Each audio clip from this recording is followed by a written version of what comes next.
जय हिंद साथियों, मैं शुभम जैन माय मिशन उदयपुर से और आज आपके लिए लेकर आए एक बेहतरीन और शानदार वीडियो जिसमें हम राजस्थान की चित्रकला के बारे में कुछ महत्वपूर्ण प्रश्नोत्तर को यहाँ पर हल करेंगे और उसके साथ ही इन सभी प्रश्नों से रिलेटेड जो और ज़्यादा हमारे प्रश्न बन सकते हैं या फिर एग्ज़ाम में जहाँ जहाँ से आपको प्रश्न आ सकते हैं, मैं पूरी कोशिश करूँगा कि आपको ज़्यादा से ज़्यादा चीज़ें सिर्फ इस वीडियो में बताऊँ, जिससे आपको सिर्फ इसी वीडियो को देखने के बाद आपका ये वाला जो चैप्टर है वो पूरी तरीके से हो जाए और एग्ज़ाम में आपको जो प्रश्न है वो इसी चैप्टर में से मिल जाए।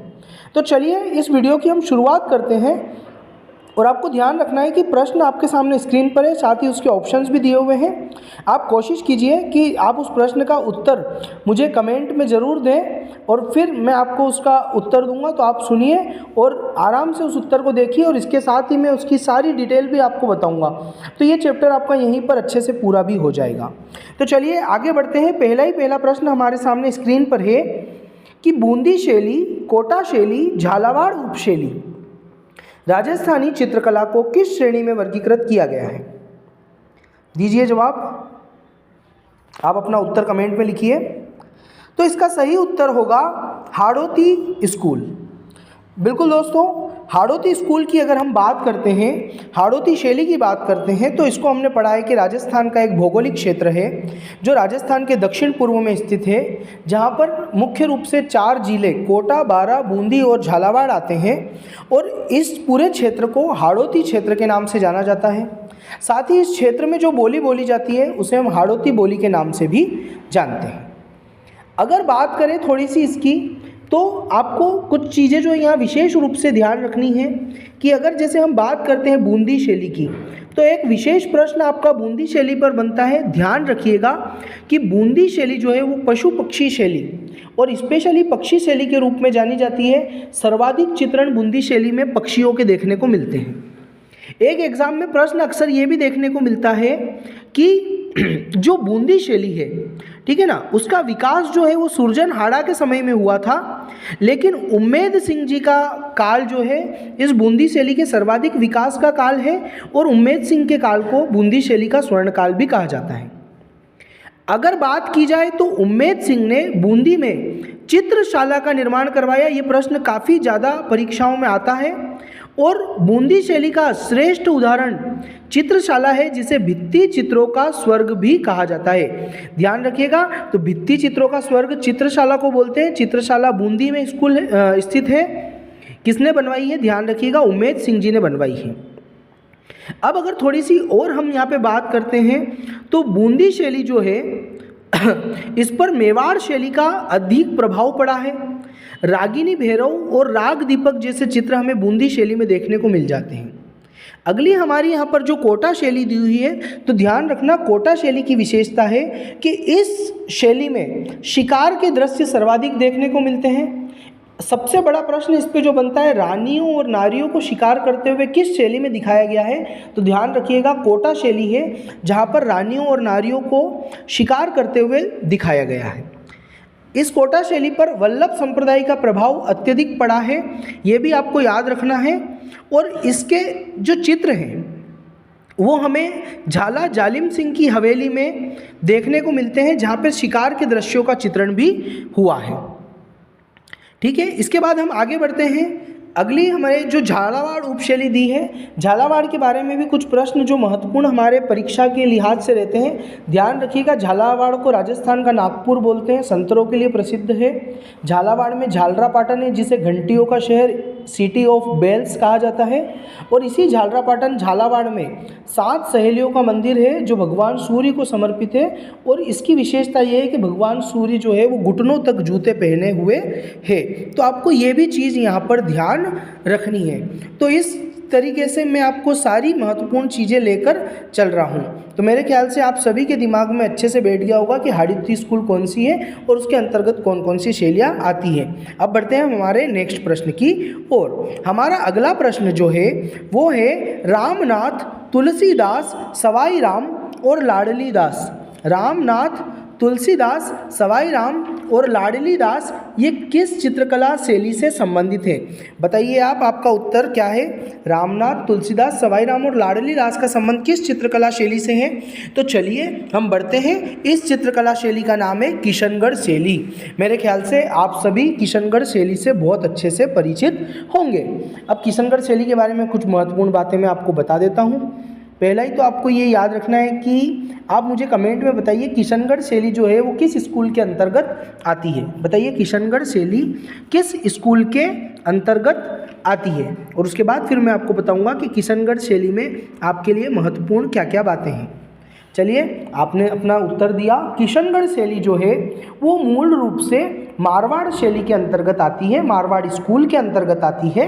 अगर हम बात करें तो किशनगढ़ जो है अजमेर में आता है। किशनगढ़ शैली का उपनाम कागजी शैली भी है, याद रखिएगा। किशनगढ़ शैली को कागजी शैली भी कहा जाता है, और इसका स्वर्ण काल सावंत सिंह जी का काल है। सावंत सिंह जी को ही हम नागरी दास के नाम से भी जानते हैं। किशनगढ़ के बहुत प्रसिद्ध शासक हुए हैं सावंत सिंह, जो खुद एक बहुत अच्छे लेखक भी थे, जिन्होंने अपने 75 ग्रंथ, टोटल 75 ग्रंथ लिखे, 75 ग्रंथ, और इसका एक समुच्चय बनाया है। ये नागरी दास के नाम से लिखते थे, तो इनका एक समुच्चय यानी एक पूरा बंडल जो है इनकी ग्रंथों का, 75 ग्रंथों का बंडल है, जिसे नागर समुच्चय कहा जाता है। तो एक प्रश्न ये भी परीक्षा में पूछा जाता है, ध्यान रखिएगा। अब ये जो है, इनके दरबार में एक इनकी जो नर्तकी हुआ करती थी जिसका नाम था लवलीना। वो नर्तकी भी मानते हैं, कई जगह गायिका भी माना जाता है, और ऐसा माना जाता है कि वो उनकी जो मौसी जी हैं वो इनके यहाँ पर लेकर आए थे, और वो उनसे बेहद प्रेम करते थे। तो यहाँ पर इन्होंने जो चित्रकारी करवाई है, उस चित्रकारी में मूल रूप से राधा और कृष्ण के चित्र अंकित करवाए हैं। अब ये ऐसा मानते थे कि जो राधा के रूप में इन्होंने जो चित्रण करवाया है वो उस लवलीना गायिका का, लवलीना नर्तकी का करवाया है, और कृष्ण के रूप में इन्होंने स्वयं का चित्रण करवाया है। तो एक चीज़ ये भी आपको ध्यान रख के चलनी है। इस शैली के जो सबसे महत्वपूर्ण चित्रकार हुए हैं, किशनगढ़ शैली के जो सबसे महत्वपूर्ण और सबसे ज़्यादा पूछे जाने वाले चित्रकार हैं, उनका नाम है मोरध्वज निहाल चंद। मोरध्वज निहाल चंद, बार बार एग्जामों में इन पर प्रश्न आता है, ध्यान रखिएगा। और मोरध्वज निहाल चंद ने किशनगढ़ शैली में एक पेंटिंग बनाई है जिसका नाम है बणी ठणी। जिसका नाम है बणी ठणी, याद रखिएगा। बणी ठणी जो है वो बहुत ही महत्वपूर्ण और बहुत फेमस पेंटिंग रही हुई है। ठीक है, थोड़ा सा और अगर मैं आपको इनके बारे में बताऊं तो आपको ध्यान रखना है कि अगर आपको कोई ऐसा प्रश्न दे दिया जाए कि जिसमें किसी स्त्री की बहुत ज़्यादा तारीफ की जा रही है, तो ध्यान रखिएगा 90% वो चित्र बणी ठणी का ही होगा। एक एग्जाम में प्रश्न पूछा जाता है कि प्रलंबन ग्रीवा, ग्रीवा यानी गर्दन, लंबी आकृति वाली आँखें, नीची झुकती भौहें, पतले अधर, नुकीली ठोड़ी वाली महिला जो आकर्षक मुद्रा में मलमल की ओढ़नी से अपना सिर ढके है, वो कृति कौन सी है? ध्यान रखिएगा, वो कृति बणी ठणी है। ये प्रश्न परीक्षा में कई बार पूछा गया है। जिस भी चित्र में आपको अगर किसी स्त्री के सौंदर्य की बात कर दी जाए वो बणी ठणी पेंटिंग होगी, 90% आपका यही उत्तर होगा। तो ये आपको ध्यान रखना है। अब एक प्रश्न परीक्षा में पूछा गया था कि किशनगढ़ शैली किन शैलियों से प्रभावित है? ध्यान रखिएगा, हिमाचल प्रदेश की एक शैली है कांगड़ा शैली।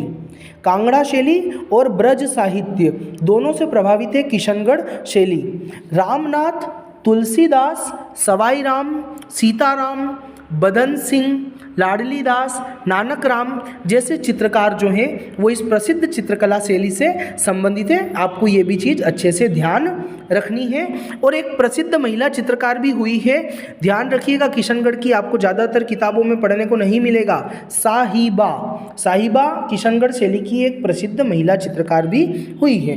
तो मैंने किशनगढ़ से संबंधित आपको सभी महत्वपूर्ण बातें बताई हैं। अगर एक दो प्रश्नों की और चर्चा करूं तो ध्यान रखिएगा, किशनगढ़ जो है सबसे बड़ी मार्बल मंडी है राजस्थान की, सबसे ज़्यादा मार्बल प्रोसेसिंग इकाइयाँ किशनगढ़ में ही हैं। और एक और प्रश्न की चर्चा कर दूं तो किशनगढ़ के पास में सलेमाबाद है, वहीं पर निम्बार्क संप्रदाय की राजस्थान की सबसे प्रमुख पीठ भी स्थित है। तो ये सारे प्रश्न आपके यहाँ से आ जाते हैं। हम बढ़ते हैं हमारे अगले प्रश्न की ओर। हमारा अगला प्रश्न है, बताइएगा, आप उत्तर दीजिए। प्रसिद्ध गीत गोविंद का चित्र किस शैली का है? बहुत प्यारा प्रश्न है और एग्जाम में बार बार पूछा जाता है। बताने की कोशिश कीजिए कि गीत गोविंद का प्रसिद्ध चित्र जो है वो किस शैली से संबंधित है। देखिए दोस्तों, गीत गोविंद का प्रसिद्ध चित्र जो है वो मेवाड़ शैली से संबंधित है। मेवाड़ शैली की अगर बात की जाए तो मेवाड़ स्पेशली हम उदयपुर के लिए प्रयोग करते हैं। उदयपुर, चित्तौड़गढ़, भीलवाड़ा, ठीक है ना, ये जो जिले हमारे थोड़ा सा अगर प्रतापगढ़ का क्षेत्र अगर हम देख लें तो ये वाला क्षेत्र हमारा जो मेवाड़ कहलाता है, ठीक है ना। एक चीज़ आपको यहाँ ध्यान रखनी है कि राजस्थान की सबसे प्राचीन चित्रकला शैली कौन सी है, तो मेवाड़ शैली है। राजस्थान की सबसे प्राचीन चित्रकला शैली कौन सी है, तो मेवाड़ शैली है। राजस्थान में चित्रकला का जनक किसे कहा जाता है, बताइए, कमेंट में कीजिए। राजा कुंभा या फिर महाराणा कुंभा, उन्हें राजस्थान में चित्रकला शैली का जनक माना जाता है। फिर आपको कुंभा से पता होगा, राजस्थान में स्थापत्य कला का जनक भी महाराणा कुंभा को ही माना जाता है, ठीक है ना। तो ये भी आपको याद रखना है। अब हम बात करते हैं आगे, जो प्रश्न हमारे अक्सर पूछे जाते हैं कि जैसे रागमाला हो गया, गीत गोविंद हो गया, रसिक प्रिया हो गया, इस प्रकार के जो चित्र हैं वो हमारे कहाँ पे बनते हैं, तो मेवाड़ शैली में बनते हैं।